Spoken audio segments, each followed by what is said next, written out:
Hello there, you amazing viewers and subscribers. Welcome to a new Doctor Who review. So this review is on Series 12. Now, we are a few hours away from Doctor Who Flux, or Series 13 in whatever way you like to think of it. But over the last week, I've been watching Jodie Whittaker's run as the 13th Doctor. And rewatching it from Series 11 has basically changed my point of view of her Doctor. I always thought that she wasn't a great Doctor. She hasn't got many dark moments and stuff. But rewatching Series 11 and basically Series 12, she does have darker stuff. Stuff I never realised on the first watch. It's like, hang on a minute, that is a dark scene for her where she's there talking, saying, why is everything from my past coming for me? The Master, Captain Jack, Ruth. I really enjoy Series 12 and 11, to be honest with you. There's some episodes of Series 11 that I still don't like, where a lot of them were mainly like 10 out of 10. Now, Series 12 has got 7 episodes that are 10 out of 10. 7 episodes that I really find 10 out of 10. So I thought I'll talk about Series 12 and then I'm going to do a whole video. At the end of this video, I'll talk about Jodie's run as the Doctor for her 12 series, well, for 2 series, and before we get to Flux and where I think her character growth might be going as the Doctor. So I really like Jodie's Doctor now. To be honest with you, I've always put her down as my second to least favourite Doctor because I thought her Doctor isn't really that good. But to be honest with you, she's probably moving up the list. I really do. I'm starting to like her performance more as the Doctor than I first did when I was watching Series 11 and 12. But Series 12 has got some great episodes. Series 11 has got a few great history episodes and a few bad episodes and some good episodes. So Series 12 I really enjoy a lot more than Series 11. So let's get into this. So for the very first episode I've put the 2019 New Year's Day special, Resolution. Now this is where we are on the planet. We're on Earth. We have the return of the Daleks. Now, for some reason, Chibnall knows how to treat the Daleks better than Moffat did, because I really think the Daleks were treated really, really well in the 2 Dalek stories we've got for Chris Chibnall's run so far, where Moffat, I think, you know what I think of Moffat. I really like picturing the Daleks because it means it shows the Daleks winning for one, where the Doctor just loses completely for the Moffat run. But I really like Resolution because I think it's a great Dalek story where it shows you how menacing one Dalek can be, and this is something that we haven't had in Doctor Who for a long time. We see a Dalek out of the Dalek casing because it's basically been cut up into pieces, put around the world, because these idiots that think they found a body underneath the Sheffield Tower basically put the bag that contains the one part of the mutant under a velvet light, and under the velvet light it renews itself, it puts itself back together, it takes over Lynn's body, and it shows you how much damage one Dalek can do out of the casing, because it literally connects up to the back of her neck. She kills a policeman and the woman's there in handcuffs. I think she kills the policewoman as well, the Dalek did. And then he uses Lynn to build a new body for itself out of memory and spare parts, and the parts that basically are inside a vault, which really shouldn't really be there. Dalek weaponry. I think it's probably the Dalek weaponry that was there around about in the unit days from Day of the Daleks, or the other times Daleks invaded Earth. I really enjoyed this story because when you see that Dalek just cut, like the junkyard Dalek just coming out, and the Doctor's there going, "Oh mate, I'm the Doctor. The Doctor will be exterminated." I really enjoy Resolution. I really think it deserves to be 10 out of 10. The next episode is Spyfall Part 1. Now, Spyfall Part 1, I've actually marked this down as 10 out of 10. I really like this episode, to be honest with you. I like the way it's setting up the spies are dying. The Kastaving are a great villain, and then that reveal at the end of Part 1 where he goes, "Oh, come on, Doctor, catch up. Oh, you see, that's why I chose it. That's why I chose my name." And he goes, "Who is he?" He goes, "I'm a old enemy. Best known as the Master." I like that bit where he goes, "I told you look for the Spy Master," or should I say, the Spy Master. I like the way that reveal with Sastrawan's Master. I really like the way he goes insane at the end. He goes, "I have had the blast," like that, and I really enjoy that. And then when you see that he's hot outside the plane window and he goes, a bit much Wicked West of the Witch, or the Wicked Witch of the West. But you get the drift, maybe, don't you? Like that. I really like the way he literally does that. Spyfall Part 2, I've actually put this down as 10 out of 10 as well, because one, we have Daniel Barton, who was introduced in Spyfall Part 1, working with the Master. And then when you see the Doctor crossing from the Kastabi realm to the past, I really like when the Master goes, "When I arranged for you to be dead, I remained you to be dead." And he goes, and then when she goes, "Oh, I thought you know about the Kastabians," he goes, and then when she clicks in her head that he doesn't know about the Kastabian properly, that's when the Doctor gets that mighty plan. And then I like the bit when she jumps to Paris, and then the Master and the Doctor there, like, he's like being a Nazi, a really, really bad type of a Nazi, and the way the Doctor's there, like, with the little telepole thing going, like the River of Four Hearts going beep beep beep beep beep beep beep beep beep beep beep beep, like that, the River of Four Hearts, and then they do that kind of Time Lord telepathic power like you see in some of the episodes in Classic Who, like in the Three Doctors and the Five Doctors, when the other Doctors all use their minds telepathically to, you know, connect. I really do like the references that we had to Classic Who in this story as well, where he like talks to the Doctor about when she fell off the radio telescope in his fourth incarnation, which was caused by the Master, and with other bits as well, like to the Deadly Assassin and other stuff casting into Classic Who. I really enjoy. The next episode is Orphan 55. This one is, I've actually put this really, really low in the list. 2 out of 10. I don't like it. I really don't like this episode. I think it's stupid. The way that woman just goes, "Benny! Benny!" He's dead. "Benny! Help!" Ah! I really don't like this episode of 55. I like the beginning of it when the Doctor's there, like, mopping the tires because this big, massive creature's in it, and then Graham goes, "Oh, look, we got tickets. No, put them together." Teleported. They all go off and do their thing. Ryan ends up getting infected by a machine creature that goes into his palm. And then she tells him to suck his thumb and goes, "Don't worry, they're not real bats." And when you see Tance and Cole like doing like that and go, "No," like that, I really found that funny. I really think that's the funniest bit of the episode. But I really don't like this episode. I really don't really like the Drakes, or as I like to call them, because they remind me a bit of the Hoiks from Series 2 and Torchwood.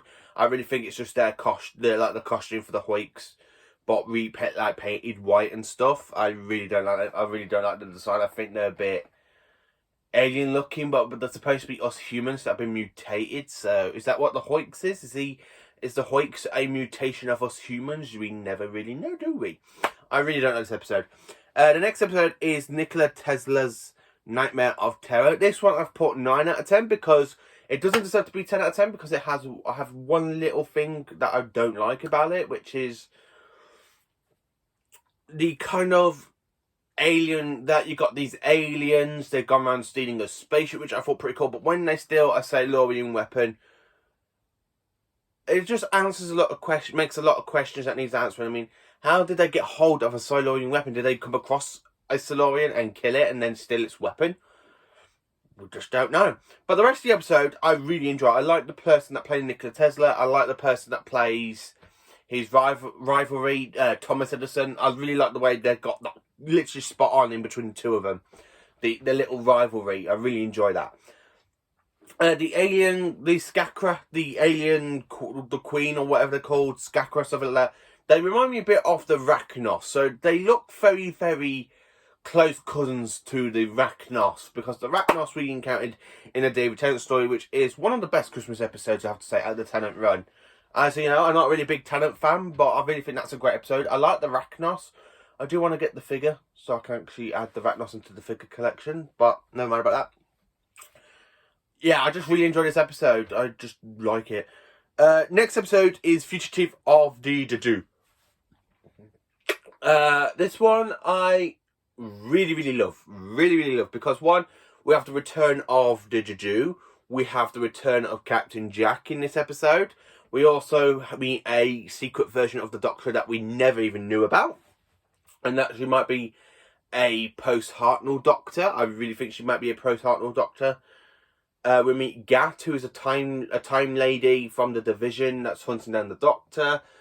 Yeah, it's actually quite a good episode. But when the Doctor used the telepathic and shows Gallifrey being blown up and stuff, so she knows they're from her past, but they don't know where from. Again, I do like Ruth's Doctor. Again, I don't really think she might be a pre-Hartnell Doctor. I would actually like to try and place her, if I can, and in between the second and third Doctors, because we don't really see the second Doctor regenerate. We just see his head spoiling, and then when we see the third Doctor, he just collapses out the TARDIS. So I kind of like to think that the Time Lords took the Doctor from regeneration, so he regenerated into Joe Martin, and then she did some missions with the Time Lords, and then to restore the timeline, they literally wipe her memory of the Division and make her regenerate into John Pertwee's Doctor. That's the one thing I like to put it, but I don't really understand how she could be a pre-Hartnell Doctor, because the TARDIS didn't really change into a police box until it landed in the 1960s in the Earthly Child. The Doctor just landed in 1965, 1960s, somewhere in between the Ruths Doctor or a Morbius Doctor, and then the Chameleon for the Circuit got stuck as a police box, and then the Division happened, and then she got a mind wipe. The TARDIS basically got turned back into its normal silica thing, and it's in the repair yard, and the first Doctor 100 years or 200 years later, basically it still hasn't been repaired with the faulty Chameleon Circuit. The Doctor escapes, goes back to 1960s London, and it just shapeshifts. It literally just turns back into a police box. Is that what happened, or it's really leaves a load of answers that we need a little bit of questioning to who is Ruth's Doctor. Is she between second and third, or is she a pre-Hartnell incarnation? If she's in between the second and third Doctor, I don't get how she doesn't know the sonic screwdriver, because it was the second Doctor that created a sonic screwdriver, but she didn't know the sonic. That's the one thing I have to say about it. As I say, Feature of the Drew is 10 out of 10. I really like Captain Jack when he literally goes up to Graham and kisses him and goes, still very, very cheeky, regeneration. And he goes, ah.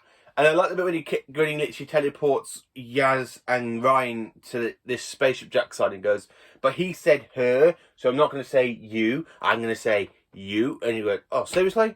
3 of you? I had a dream about this once. I really like the way Jack does that. And then he literally gives them the message saying, tell the Doctor not to give the lone Cyberman what it wants. Ah, the nanogenes. I really like the comeback of the nanogenes as well, because it really brings back the nanogenes from the Empty Child and the Doctor Dances, because that's really bringing back the nanogenes. Next episode, it is Praxis. 1 out of 10. I really don't like this episode. I think it's called the way people are dying because of this mutation, when you just see their bodies basically get turned to ash. That's one thing I have to say about it. Who wants to see a body turn to ash? Watch this episode. But the rest of it, it just really gives off that message that we need to clean up our oceans because of all the plastic and stuff. It's like, why are they doing this episode for? Why? And it really leaves a bit of a story, because when you see the Doctor materialising the TARDIS around that policeman that's about to blow up, but it really brings the death of Adric into no way, because it would just mean if the Doctor could have done that with him, surely the fifth Doctor could have materialised the TARDIS around Adric, and Adric survived. Did the Doctor just let Adric die, or did the Cybermen really blow up the fifth Doctor's console badly? It's another part of the story. That was another question I've got in my head. Episode 7 is Can You Hear Me? I've put this one as a 6 out of 10. Not many people like this episode, but I pretty much do. I really think this is a kind of great story to watch. Round about now, Halloween. It's Halloween Day. Happy Halloween. I forgot to say that in the beginning.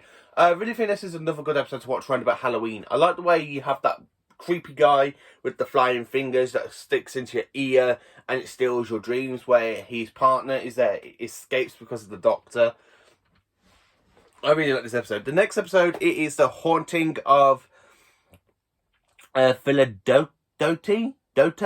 I can't say the actual word, I'm afraid. This one I've put down 10 out of 10 because, again, this is another good Halloween sort of story. This is another good story to watch around about Halloween. I might need to redo a list of the 20 stories to watch around about Halloween. I really enjoyed this episode because, one, we have the famous writer Shelley, or Shelby, whatever his name is. I just don't connect up to it. Again, I really enjoyed this episode because, one, we bring in the lone Cyberman, aka Ashid. I really like his design because he reminds me of the Cyberman. He looks like a proper Cyberman, but the conversion's gone wrong. He's got some of the human parts. He's got like the human eye and the human teeth. He's got a human arm where one arm is been converted into a partly Cyberman. I do like that design. He reminds me a bit of the Stephen Moffat Cybermen, which I think we do see a few Stephen Moffat Cybermen in this episode because we see a lot of Russell T Davies ones. We see, when I was watching this episode last night, I thought I saw like 2 Stephen Moffat type Cybermen just floating there in space. I have to say that's the one thing I think. And then when we get into that cyber carrier ship later on, I really like that design. But I really like the Haunting of Philadelphia when it's hunting down the Cyberium and it goes into the Doctor, and then the Doctor has to give it the Cyberium, and then she goes, right, step 2, fix what I just did in the far future. Next episode, it is the Association of the Cybermen. This one I've also put down as 10 out of 10 because, one, I really enjoyed this episode. I like the whole bit with the Cybermen when they're floating through space and then you go to the RTD Cybermen for the eye and then you got the theme tune. I like, as I say, when we see them escaping in the spaceships and stuff, because when we see Ashard in the beginning of the episode, he's there with 2 Russell T Davies type Cybermen, but they haven't got the Cyber Industries one. These are just, these are the ones from our universe. Again, I really like their design. Not my favourite Cyberman design, because my favourite Cyberman design is the 80s Cyberman. I really like Ashad. I really think he's a great Cyberman, but he's still got the human connection, so he still feels emotion, like anger and stuff. I really enjoyed the way they've done that. I have to say, I really think certain aspects of the Cybermen are really, really great. Now, I love the bit when they're on the carrier, and then you got the Cybertoons. I like to call them Cybertoons because I don't know what they are. And then when you see the Chibnall era Cyberman with the kind of spikes on the shoulders, the face reminds me so much of the classic Cyberman from the 60s. It has that represent of the 60s Cybermen in the face, and it's like, these are a fantastic design. I just love these designs. I think these are the best modern Cybermen design, in my opinion, because the Stephen Moffat ones, I think, are the weakest, even the wooden Cyberman.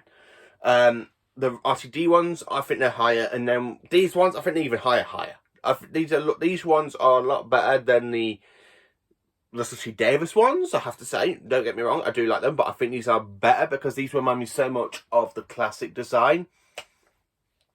I really like that. And then at the end of the episode, when you have the Master coming through, go, wow, be afraid, Doctor, because everything you know is going to change. I like the way Saskatchewan just pops out of the boundary, which is connected to Gallifrey.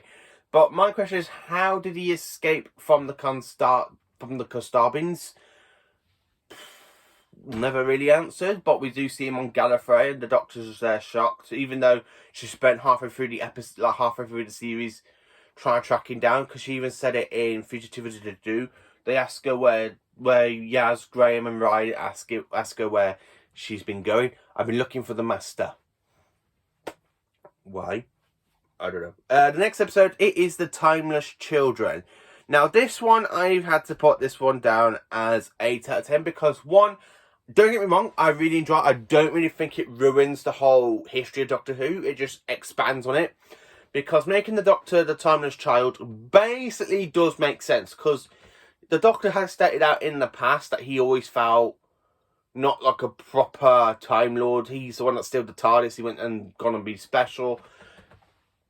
But then when you see the secret, like the other incarnations of him, like the Mobius Doctor, the Ruths Doctor, the Timeless Children version of the character, it really does make sense that the Time Lords basically wiped the Doctor's memory, turned them back into a child, and then that child turned up to be growing up into William Hartnell's version of the Doctor, who basically still left Gallifrey and ran away and gone to see the universe. It just makes total sense, but not many people like it. But I have to say, I get what they were going for, because this was actually hinted on in the 1976 story, The Brain of Morbius. If you haven't seen The Brain of Morbius, I would actually suggest check that out, because it does happen there when we see 8th incarnation of the Doctor before Hartnell's version of the Doctor. So it's always been hinted that the Doctor has had past incarnations before Hartnell. So yeah, Hartnell might not be the first Doctor, but he will always be the first Doctor because, one, he was the one that we all know and stuff, and we did see him regenerate. So, coming into the final episode, which I have put Resolution of the Daleks. Now, I thought, as you can tell, I've already put the 2 Dalek stories in, because I never really put Resolution with Series 11. But I wanted to talk about Resolution of the Daleks as well. Resolution of the Daleks, I've put this down as 10 out of 10, because, one, I enjoy it, because we have a few prison scenes with the Doctor, like meeting the Silence, and Ood, the Cigarettes, Bating, a Weeping Angel. You know, like so on and so on and so on. And then we have Captain Jack breaking the Doctor out of prison by using a breakout ball. I do enjoy the episode. I like the way he stashes like the Timefall text, and she goes, "How do you say that in?" He goes, "Jerry, you know." And then he teleports to the TARDIS. I do like the way that happened, but the beginning of the episode I found a bit. I liked it, to be honest with you. I can't really say it. I like the bit when it continues on after where the Resolution basically finished off with a guy just moving the Rekison Dalek's junkyard body out, and then it gets basically kidnapped and stolen by Jack Robertson, who's the spider guy from Actors in the UK. I really like his villain. I like the way he tries to make an alliance with the Daleks, and then then you have Jack, Graham and Ryan literally going to grab him, and he goes, "This is a worst rescue." I like when you have that look, and I like the bit when Jack says, "Should we really let you? Should we really save you? Or should we just let the Daleks just exterminate you on the spot?" If it was me, I would have let the Daleks just exterminate him, because there's 2 different versions of the Daleks. You have the Rekison's Daleks that was basically 3D printed into the safety drones, but then when Leo basically cloned the original Dalek mutant, and then that Dalek mutant ended up making a clone farm and feeding it humans, and then those Daleks in the faults end up jumping into the Dalek bodies that Robertson created off, and it just goes on exterminating, and they're not really proper Daleks. So the Doctor has to call. She's got one Dalek problem, so she calls another race of Daleks, the SAA Daleks, or the Death Squadron Daleks, to come and deal with those Daleks, and then you know what happens. A little bit of a Dalek Civil War breaks out, which is the second Civil War in Doctor Who history, because we see a Dalek Civil War in remembrance of the Daleks, which is the one thing I enjoy. Now, Graham and Ryan do leave the TARDIS team in this, because I really think Ryan's outgrown the Doctor in this episode, because you do see it in a few scenes. So yeah, that's right, basically that is it. So what do I think about Jodie's run so far between the 2 series? I didn't really think she had much darker sides, but in series 12, I do see you do have a bit of a darker side to her Doctor. She's moving up the list of my favourite Doctors, because she's not at the top 5, nowhere near the top 5, but she's most probably in the top 10 roundabout now. I have to rethink how do I like a Doctor. Because I actually enjoy her Doctor more than Paul McGann. If Paul McGann had more TV screen, I think he might be staying where he is, even with John Hurt. John Hurt I kind of enjoy. I have to rethink this. But I really do enjoy her Doctor. I really think she doesn't deserve to be my least favourite Doctor anymore. So I have to, that's the one thing I'm saying about it. Rewatching her run, she doesn't deserve to be my second to least favourite Doctor. My least favourite Doctor will always be Tennant. I just don't like his era. I think he's focused much on the romance stuff, the lovey-dovey, crappy bollock stuff. So yeah, that's what I have to say. That's round about it. Let me know in the comments what you think of Doctor Who Series 12. Is it one of your favourite series? What do you think about Jodie's run entirely? Let me know in the comments. Thank you for watching, and join me on Tuesday when they review on Doctor Who Flux, the Halloween Apocalypse, because that review will be coming out. I was going to do it tomorrow, but I don't really want to spoil it for anybody who hasn't seen the episode yet. So I'm going to give it up until Tuesday. Thank you for watching. Have a great day.